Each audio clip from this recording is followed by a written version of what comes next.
Siap, doa dalam hati mulai. Berdoa selesai. Baik, terima kasih. Silakan siapkan buku materi hari ini ya. Hari ini belajar tentang apa? Mengenal prestasi. Semua. Nah, anak-anak kalian pernah nggak menceritakan pengalaman liburan kepada teman? Atau pernah mendengar dongeng? Itu pernah nggak? Nah, tanpa kalian sadari pengalaman pribadi itu atau cerita dongeng itu tuh termasuk ke dalam teks narasi. Hari ini kita akan belajar tentang apa sih teks narasi itu, terus tujuan teks narasi, struktur dari teks narasi, langkah untuk menulis teks narasi. Ya. Baik, kita langsung saja masuk ke materi. Ini teks narasi, pengertian teks narasi.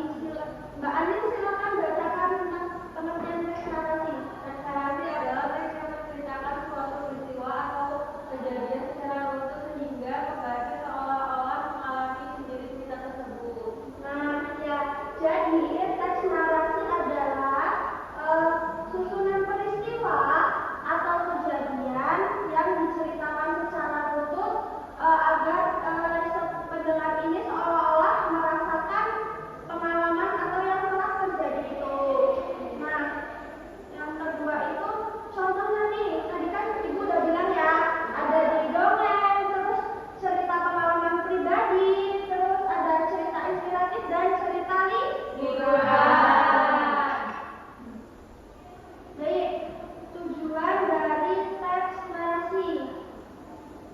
Mas David, silakan membacakan. Tujuan teks narasi. Yang pertama menghibur pembaca, untuk memberikan pengalaman atau pelajaran.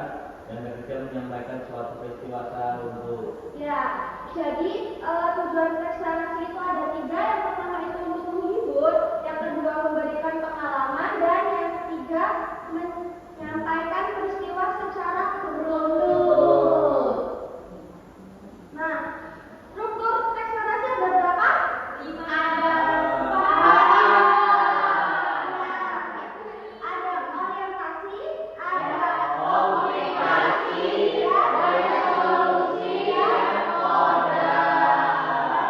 Orientasi adalah pengenalan tokoh, terus pengenalan latar, dan pengenalan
hiduplah seorang janda tua bernama Mbok Sri.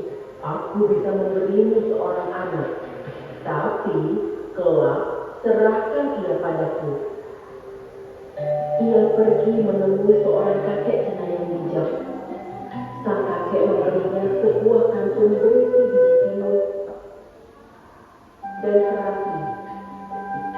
Dengan penuh haru, Mbok Trini menyerahkan kantung itu kepada Timumas. Tubuhnya tenggelam perlahan dalam lumpur mendidih. Ia meraung keras hingga akhirnya lenyap di telan bumi. Timumas akhirnya pulang, kembali ke pelukan ibu, menemukan jalan menuju kebahagiaan. Legenda Timumas bukan hanya sebagai dongeng, tetapi sebagai pelajaran tentang cinta, keberanian, dan harapan. Nah, baik. Kemudian Ibu tanyakan tadi, menurut kalian nih, siapa yang bisa menunjukkan bagian dari orientasi dalam cerita Timumas? Bagian awal cerita. Ya, benar David. Terima kasih tepuk tangan untuk David. Yang kedua, pertanyaan kedua, bagian mana yang merupakan komplikasi menurut kalian? Yang bagian iya, benar dan benar.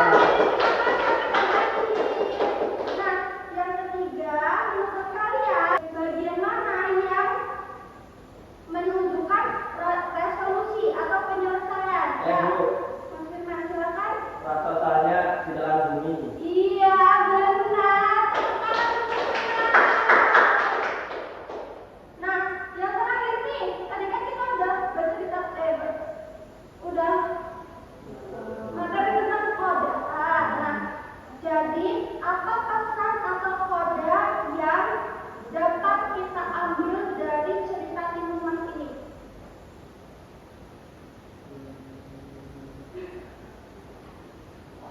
Belum ada yang itu ya, nyimak ya tadi ya. Udah Bu, ini masih gitu ya Bu. Kalau orang jahat itu pasti bakal binasa, bukan raksasa itu jahat. Iya, Terus benar. yang baik itu bakal senang. Iya benar Mbak Tika, terima kasih atas Mbak Tika. Baik, terima kasih untuk jawabannya bagus sekali dan tepat sekali.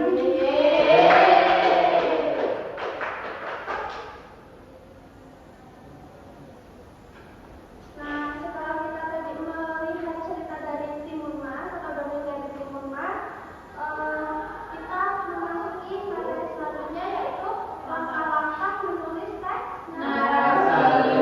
Ya, langkah-langkah menulis teks narasi itu ada 6. Mbak Devi, silakan untuk membacakan. Ya, yang pertama menentukan tema cerita, kedua menentukan tokoh dan alur, ketiga menulis orientasi, keempat menulis masalah atau konflik, kelima menulis penyelesaian cerita, dan yang terakhir memeriksa kembali tulisan. Baik, terima kasih Mbak Devi. Nah, yang pertama itu menentukan tema cerita. Jadi, menulis teks narasi berarti harus ada teks. Nah, yang kedua menentukan tokoh dan alur. Berarti dalam tahapan pertama itu ada tema, yang kedua itu menentukan tokoh dan ada alur. Yang ketiga itu menulis orientasi. Jadi seperti tokoh, terus ya intinya pembuka ya. Terus yang keempat itu menulis masalah atau konflik. Nah, setelah ada pembuka tadi, yang tengah itu ada masalah. Dan yang kelima itu menulis penyelesaian cerita. Berarti resolusi. Nah, yang keenam itu memeriksa kembali tulisan. Jadi setelah kalian menulis tentang teks narasi ini, kalian harus memeriksa kembali gitu ya, agar tidak terjadi kesalahan. Baik. Hari ini Ibu kasih tugas tentang teks narasi ini. Berarti kalian udah paham kan tentang teks narasi tadi? Ya, tentunya tadi ada orientasi, terus komplikasi, ada resolusi dan koda. Ibu bagi 2 kelompok saja ya.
Siap, doa dalam hati mulai. Berdoa selesai.